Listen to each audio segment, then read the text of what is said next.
There's no emotion, circumstance, situation, anything we've done or not done that could ever separate us from God's love.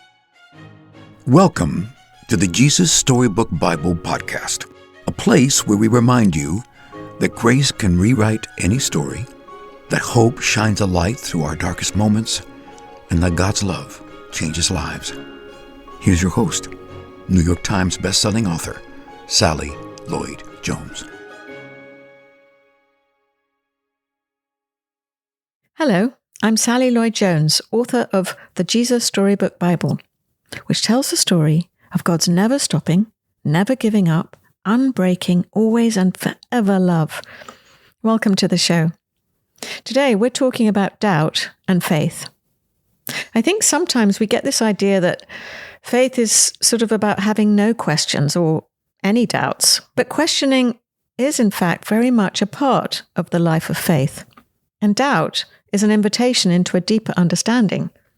Tim Keller said, quote, "Honest doubts, then, are open to belief. If you are really asking for information and good arguments, you might get some," end quote. Frederick Buechner said this, "If there were no room for doubt, there would be no room for me." But when we're going through hardship or sorrow, it can be very hard to see where God is present in our lives. Our guests today encourage us to embrace the questions, particularly from children, and to know that asking questions is something to celebrate and lean into, because God is with us even when we can't feel Him. They also give us some very practical ways to help us be mindful and open to the wonder of God's hand in nature, and to notice how God is present with us always. Our guests are friends and pastors, Victoria Robb Powers and Cameron Mason Vickrey. Together, they created Reverend Mamas, an online community that highlights inclusive, faith-based resources for parents and children. Victoria is senior pastor and the first female to pastor a Baptist church in the Dallas-Fort Worth metro complex. Cameron is working alongside the US-Mexico border, advocating for migrants.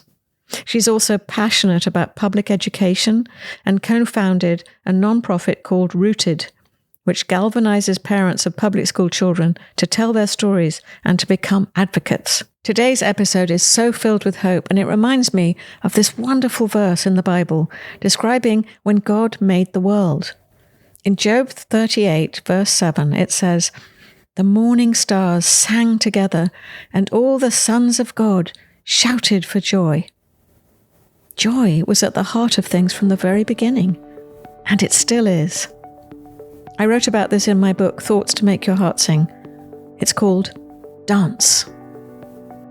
In the beginning, God sang everything into being for the joy of it and set the whole universe dancing.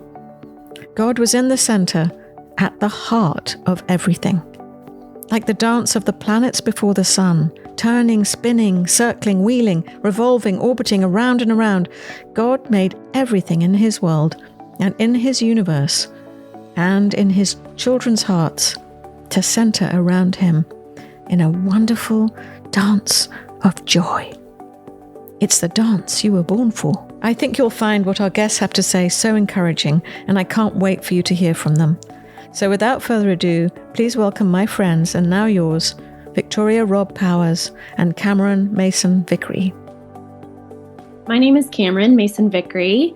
I live in San Antonio, Texas. I am a mom to 3 girls. They are 13, almost 12, and 8. I am a minister, and I work for an organization that advocates for immigrants and other social justice issues. And I'm Victoria Robb Powers. I serve as the senior pastor at Royal Lane Baptist Church in the Preston Hollow neighborhood. I grew up in the Southern Baptist Church in West Texas, so a pretty conservative evangelical tradition. Cameron grew up here in Dallas, and we crossed paths because I started an internship at her dad's church, where her husband at the time was serving as a pastoral resident. So we met around 2010 or 11, and then we reconnected 10 years after that. We created Reverend Mamas, which is our social media handle, but now that's sort of morphed into promoting resources for parents and theology for kids and devotional content and the like to help families at home raise their children in the Christian faith. As parents, I think sometimes we put this pressure on ourselves to have all the answers for our children. And I'm learning more and more how appropriate and helpful it is to actually tell your children the truth about the things that you don't know, particularly when it comes to faith. So oftentimes parents will come and say, my kid asked this question and I had no idea what to say. And, I'll often tell them it's okay to say that you don't know. And maybe you follow that up with, let's find out together, or let's get curious about that together, or, let's look to what the scripture says, or let's ask our pastor, or maybe it's a question that really can't be answered. We don't know, but we trust that God still holds us in love and mercy, or whatever it is. But I think that sort of helps kids learn early on that faith isn't necessarily about a right set of beliefs, but is about a surrendering or a trust in a God that we believe is good and faithful. It's just something to celebrate. So don't panic if they ask a question you don't know the answer to, or even if they say something kind of outrageous, maybe just coming alongside them and saying, oh, I've never thought about it that way. And as your kids age, I think it's really important that we understand and embrace the fact that faith evolves. That will help us. So as our children's faith evolves, we don't panic, even when maybe they're starting to show signs of resisting the faith or doubting the faith. That too, doubt in its own way, is also a sign of theological engagement. Oh, they're thinking about the faith. They're asking questions, even if it may seem like in a resisting kind of way. Let's celebrate that they're thinking and being thoughtful about who God is and the way God works in the world. In a lot of ways, that's a sign of faithful engagement. They haven't given up on thinking really critically about who God is and what we mean by this Christian faith. A really natural question for kids to ask is, where is God?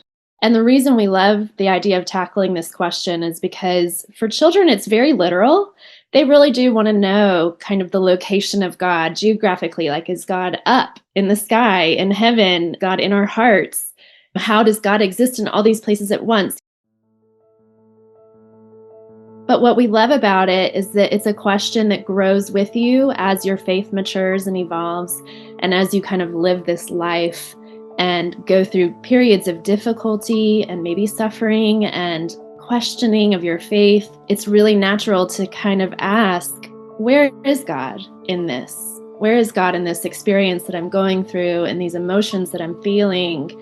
In the suffering in the world, where is God? It's a question that the psalmists ask over and over. And so it's, I think, an important question for everyone's faith development and spiritual development to wonder about that. What we wanted our children to understand from an early age is that they can really count on God's presence above all else. Something that we like to say is that a lot of times when we're teaching the faith to children and even to ourselves, we overemphasize the presence of God's power in the world, and we don't talk enough about the power of God's presence. So the idea that no matter what you go through, no matter where you are, no matter what you've done, God is with you.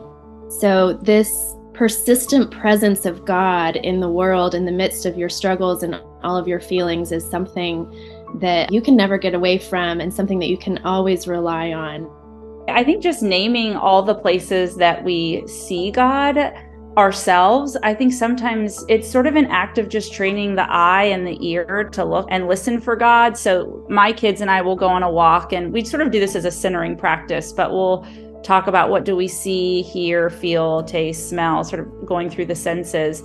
But as we do that, also giving a word of thanks that God is in all of those things, whether it's, we see leaves falling, or we hear the sound of children playing, or, we feel the dog that just brushed our legs, or whatever it is, just sort of naming it, but then also acknowledging how it is that God is present in all of those things is really helpful. I grew up sort of only thinking about God in the church. And so it took years for me to sort of figure out how to sort of see the sacred in all things. I wasn't taught, right, to have sort of the awareness of God in our midst. And sometimes I think faith is just, it's just an awareness of God. I want my children to be aware. So how do I name where God is, particularly outside of the church or where I see God? Once you get started practicing looking around, it's like a mindfulness activity, just being present to what's around you. When you start noticing and start recognizing and naming that, God's presence is in all these things around you and all the people around you, you'll see God everywhere. It's a lot easier for children to recognize this than it is for us sometimes. And so taking their lead is a fun way to do it. They'll catch on right away. It's really us grown-ups that have been kind of untrained to recognize God. One thing that I love about the Jesus Storybook Bible is the illustrations. They've always just really captured my attention. I also really like the way that the stories are told in such a kind of natural way, like engaging, to where it's almost like you can then elaborate and, have fun sort of storytelling the stories of the Bible yourself with your child and kind of leave the pages of the Bible and continue those conversations and engaging with the stories. I'll be reading from a story in the Jesus Storybook Bible called The Singer, where Jesus gives the Sermon on the Mount. Jesus knew that God would always love and watch over the world he had made, everything in it, birds, flowers, trees, animals, everything, and most of all his children. Even though people had forgotten, the birds and the flowers hadn't forgotten. They still knew their song. It was the song all of God's creation had sung to him from the very beginning. It was the song people's hearts were made to sing. God made us. He loves us. He is very pleased with us. It was why Jesus had come into the world, to sing them that wonderful song, to sing it not only with his voice, but with his whole life, so that God's children could remember it and join in and sing it too.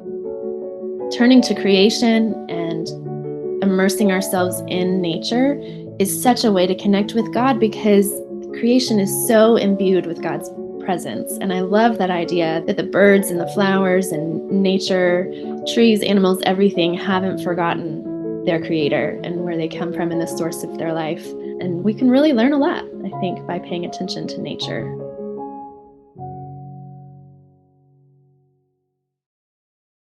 You can get the Jesus Storybook Bible wherever books are sold.